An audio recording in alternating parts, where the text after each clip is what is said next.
On this Saturday night, FIFA's sluggish sales. The World Cup kicks off in weeks, but ticket and hotel reservations are falling short. There doesn't seem to be excitement in the city. What's behind the lackluster bookings?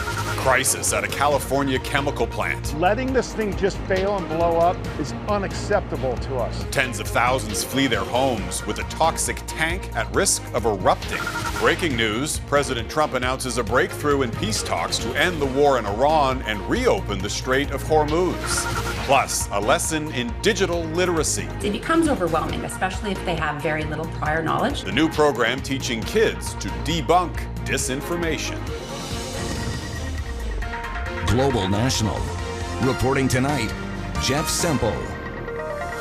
Good evening and thank you for joining us. We begin with a flurry of breaking news tonight. First to Washington, where Secret Service agents are responding right now to reports of shots fired near the White House grounds. Journalists who were reporting from the White House were interrupted by the sound of gunfire.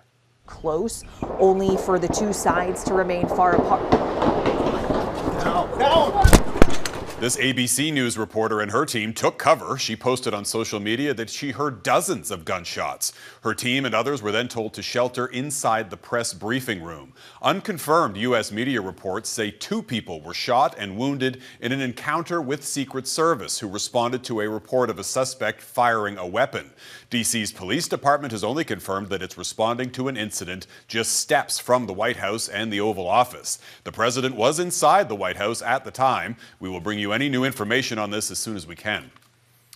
And turning to other breaking news now, the negotiations to end the war with Iran and open the Strait of Hormuz. Late today, U.S. President Trump posted that an agreement has been largely negotiated. Final aspects and details are currently being discussed and will be announced shortly, and the Strait of Hormuz will be opened. Now, Tehran has yet to respond, and Iran's state-controlled media appears to be downplaying the progress, calling Trump's post propaganda and claiming that Tehran has made no commitment on its nuclear program. For weeks now, the two sides have been sending mixed and at times very different messages on the negotiations. Pakistani mediators also said that the talks have been highly productive and that there's been encouraging progress. And earlier today, U.S. Secretary of State Marco Rubio echoed those comments. There is a chance that whether it's later today, tomorrow, in a couple days, we may have something to say. But this issue needs to be solved, as the president has said, one way or the other. Iran can never have a nuclear weapon. The straits need to be opened without tolls. Rubio is visiting India, where he held talks with the country's prime minister. Officials say energy was a big part of their agenda, with India's crude oil imports interrupted by the blockades in the Strait of Hormuz. The U.S. is looking to sell more of its energy to New Delhi. And turning to news here at home now, where anticipation is building from soccer fans with the FIFA World Cup set to kick off in less than 3 weeks across North America. But Canadian business owners worry that they're not cashing in on that excitement. Hotel bookings and ticket sales are falling short. A recent survey of hotel owners in American host cities found 80% reported bookings below expectations for the event. Cities such as Boston, San Francisco, and Seattle are actually seeing hotel reservations falling below normal levels for this time of year. And it's a similar story here in Canada. As Sean O'Shea reports, it appears high prices tied to the tournament are to blame. It's an event that will capture the attention of 2 Canadian cities. When the FIFA World Cup kicks off next month, thousands will travel to Vancouver and Toronto to watch games in person. And then there are others who change their minds. There's a whole bunch of tourists that decided, you know what, I think I'd rather watch it from the comfort of my couch. Recently, FIFA released its bookings for thousands of hotel rooms in the 2 cities. When they held the rooms that long, it's going to be hard for those to backfill those rooms, especially at an aggressive rate. In Toronto, hotels usually run at about 80% of capacity through June and July. It's expected that number will hold steady and not go up. Experts say many travelers are staying home as ticket prices are the highest in World Cup history and still available in resale markets. For many, it's all too much. In the process of booking, they drove hotel prices up. It's supply and demand. And those high hotel prices may keep visitors from attending other summer events like Toronto's Pride Festival and Major League Baseball. You have to worry about what's called displacement, where people who normally would have came for Pride, normally would have came for the Yankees, look at the hotel prices and say, no, I'm not going to do that. So it's kind of a double whammy in this case. Politicians have made big promises about the legacy effects of the World Cup. In the 5 years following, we're expecting more than 1 million people to come and visit from out of province, inspired by the event. For the moment, There doesn't seem to be excitement in the city. Like when you're downtown, you don't feel like this is about to happen. Right? Yes. in Vancouver, World Cup-related road closures have started and will last until the end of July. As for hotel prices, the 2 and 3 stars, I think, are going to have to write their prices. With the first World Cup game in Canada less than 3 weeks away. Sean O'Shea, Global News, Toronto. The FIFA soccer team representing the Democratic Republic of the Congo says it has no plans to adjust its preparations for the World Cup, despite a U.S. demand for the team to isolate because of the country's Ebola outbreak. The White House says the Congolese delegation needs to maintain a bubble and isolate for 21 days, or risk being denied entry to the U.S. The team is currently training in Belgium. They are scheduled to play their opening match on June 17th in Houston. A team spokesperson says they have no plans to cancel friendly matches scheduled against Denmark and Chile prior to the World Cup.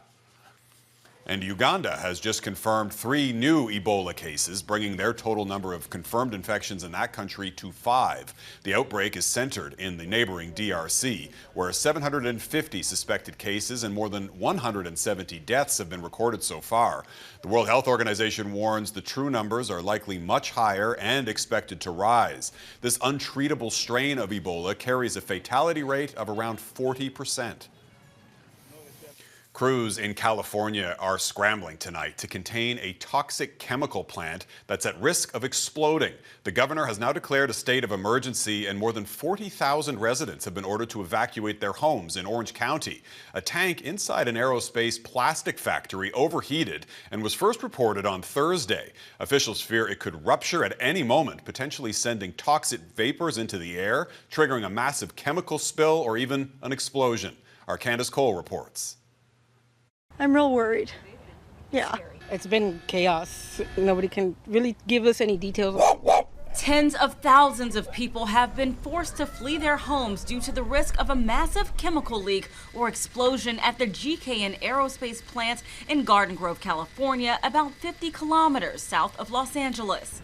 Fire officials ordered an evacuation Friday after the chemical tank began failing Thursday. We're literally working 24/7 on this all night long. We're putting members in harm's way to go to try to mitigate this. The failing tank contains a chemical called methyl methacrylate, which could potentially send highly toxic vapors into the air. First responders are worried the tank could explode if it becomes overpressurized due to increasing internal heat, or it could leak 26,000 liters of the chemical into the street. I'm hoping that it would be contained, not cause any damage, not cause any environmental damage. That's exactly what Orange County Fire Commander Craig Covey says they're trying to prevent. Letting this thing just fail and blow up is unacceptable to us. Our goal is to find something and not allow that happen, not let it damage our community, not let it damage our environment. Covey says the temperature inside the tank has risen about 1 degree an hour. They're working to cool the internal temperature of the chemical to allow it to cure in hopes of reducing the pressure buildup. In case there is a leak, he says they're looking for ways to keep it from entering into the storm drains and waterways. He also empathizes with residents who have no idea when they'll be able to return home. I know you're out of your houses. I know there's a lot of anxiety over this. I just need you to understand, we are not giving up. Officials have established a safe zone that extends more than 2 kilometers in every direction. At least 3 evacuation shelters have been set up for residents in Garden Grove, Anaheim, and Cypress. Candace Cole, Global News, Washington. It was just a sound. It's like a big shockwave.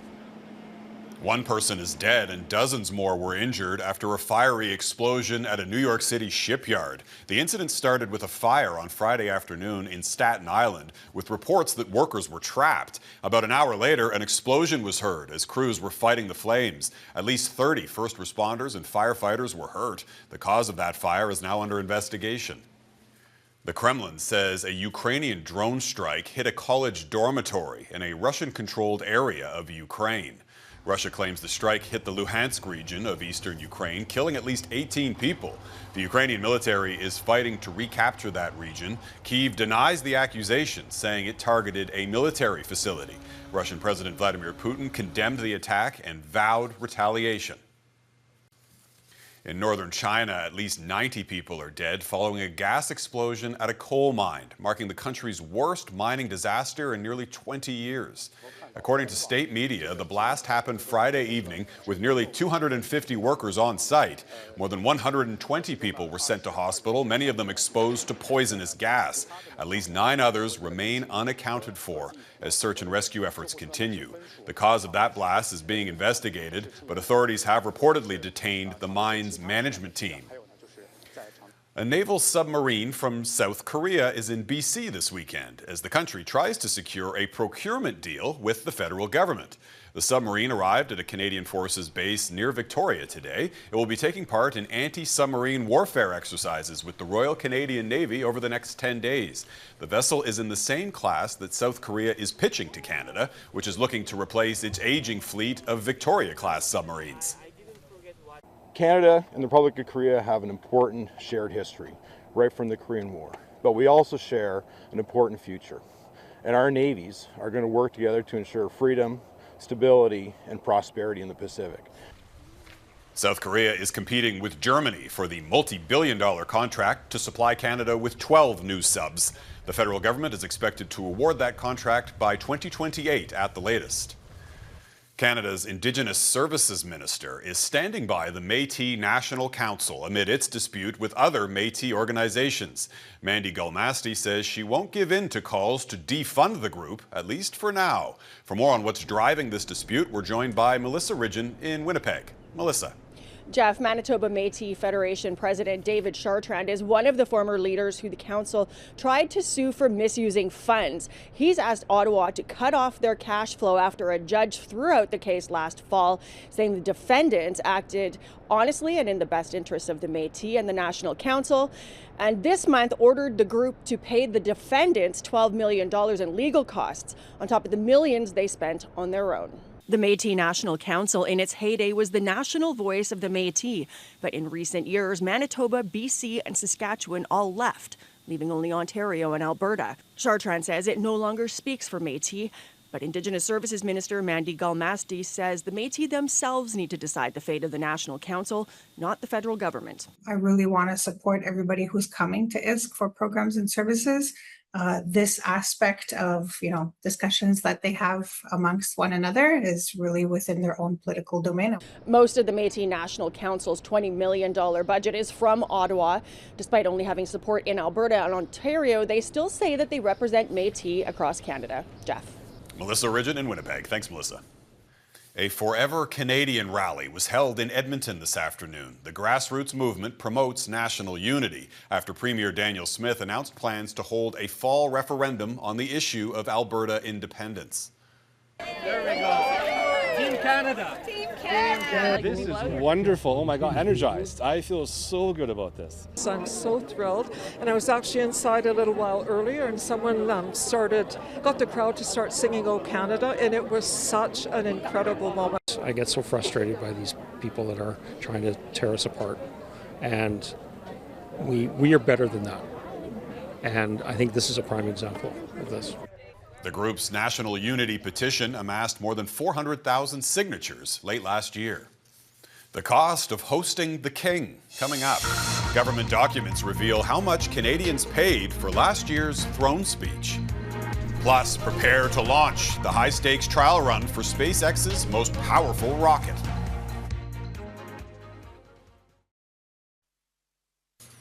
Well, last year, King Charles arrived here in Canada at the invitation of Prime Minister Mark Carney to deliver his throne speech to open Parliament, a rare event that's only happened 2 other times in Canadian history. Though the visit didn't come cheap. New internal documents obtained by Global News show the visit cost nearly $1 million. David Aiken breaks down the bill. The anthem reminds us the true north is indeed strong and free. Pomp pageantry, and a monarch in the Canadian Senate for just the third time in Canada's history to read the speech from the throne that opens every new session of Parliament. This is an historic honor which matches the weight of our times. The Prime Minister and the President of the But a king's speech is not a free speech, far from it. Global News has learned the cost to Canadian taxpayers to have King Charles in Ottawa to read the throne speech was close to $900,000. That's according to documents provided to Global News by Access to Information researcher Ken Rubin and a Global News estimate of air travel costs. First, there was an advance visit from May 7th to the 9th by 6 members of the King's royal household who arrived to scout out locations like Ottawa's Lansdowne Park. Flights, hotels, meals for 2 days for the advance team was nearly $24,000. Then it was time for the main event, the King's visit from May 26th to the 27th. This time, it was 24 members of the royal household arriving. Some came by commercial flights, some arrived with the King and Queen themselves on the Royal Canadian Air Force plane that was dispatched to England to pick them up and would take them home. While the Department of National Defence could not provide a specific cost for the royal couple's Canadian Air Force flights, a Global News analysis estimates the cost would be north of $410,000. And then there's the cost to close roads, to feed and house the royal household at the Chateau Laurier, to pay the RCMP for their horses and the ceremonial squad. All of that was an extra $437,109.50. So the cost to have the King in Ottawa for 2 days last spring might have been nearly $900,000, but the value to Prime Minister Carney, at least, of using the Royals to send a strong message to Americans and others about Canada's sovereignty and royal traditions, well, that was priceless. Jeff. David Aiken in Ottawa. Thank you, David. Caught on camera, still ahead, a rare sighting of a one-of-a-kind panda.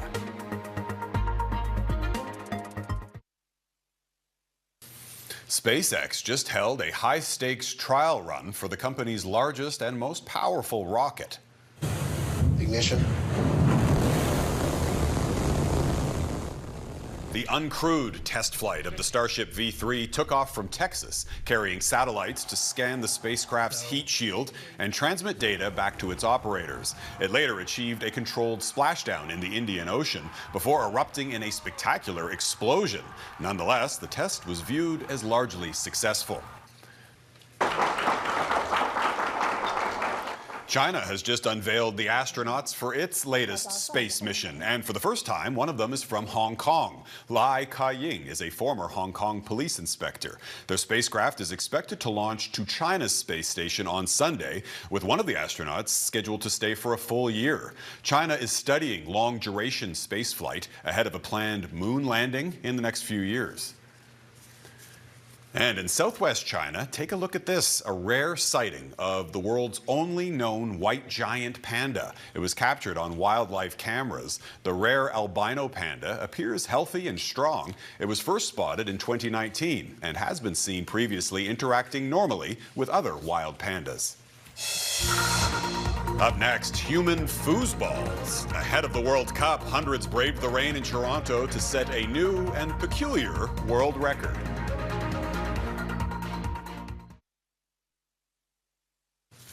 Welcome back. Ahead of the World Cup, a group of human foosball players scored a new Guinness World Record in Toronto today. 3, 2, 1, get on!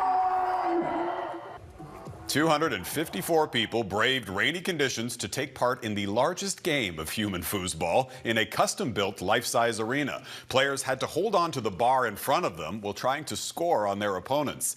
A Guinness judge confirmed the new record, which required at least 251 players. Congratulations, I think.